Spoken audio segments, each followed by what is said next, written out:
রাত, সময় 2:51 AM। এই সময়টায় সব শহর ঘুমায়, কিন্তু কেউ কেউ চাকরি খোঁজে। হাসানও খুঁজছিল, দিনের আলোয় নয়, ইন্টারনেটের সবচেয়ে অন্ধকার জায়গায়। সে ক্লান্ত ছিল, 3 মাস বেকার, ইমেল রিজেকশন, ফোন নীরব। একটা ভুল ক্লিকেই সে ঢুকে পড়ল ডিপ ওয়েবে।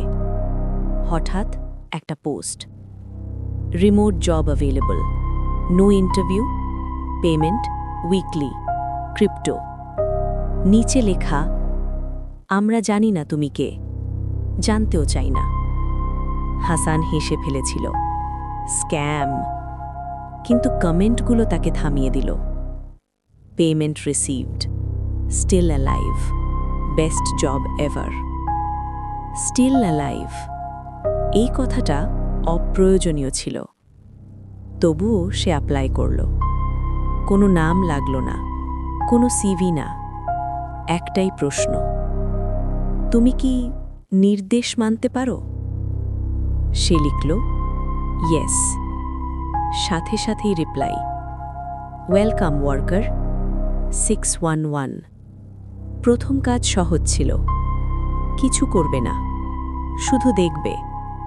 10 মিনিট, লাইভ ক্যামেরা, একজন লোক রাস্তার পাশে দাঁড়িয়ে, কিছু করছে না, শুধু অপেক্ষা। 10 মিনিট পরে screen black, message, good work, payment sent. হাসানের ওয়ালেটে টাকা ঢুকল। এত সহজ। দ্বিতীয় কাজ, একটি নম্বরে কল দাও, কিছু বলবে না, শুধু শুনবে। কলের ওপাশে কেউ কাঁদছিল, ধীরে, ভেঙে পড়া কণ্ঠ। 1 মিনিট, 2 মিনিট, লাইন কেটে গেল। পেমেন্ট আবার এলো। তৃতীয় কাজটা অদ্ভুত ছিল। এই মানুষটার নাম মনে রাখো। একটা ছবি, নরমাল, খুবই নরমাল।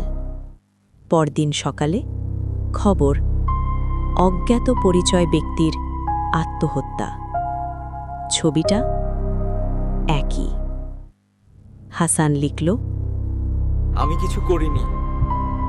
রিপ্লাই এলো, তুমি করেছ, তুমি দেখেছ, তুমি শুনেছ, তুমি মনে রেখেছ। এই 4টাই যথেষ্ট। শেষ টাস্ক। আজ আয়নার সামনে দাঁড়াও, 5 মিনিট নিজের দিকে তাকাও। সে দাঁড়ালো। 2 মিনিট পর আয়নার মানুষটা হাসল। হাসান হাসেনি। স্ক্রিনে নতুন post, available job, worker needed. ছবি হাসানের। নিচে লেখা, পেমেন্ট পেন্ডিং। এই চাকরিতে রেজিগনেশন নেই, শুধু রিপ্লেসমেন্ট।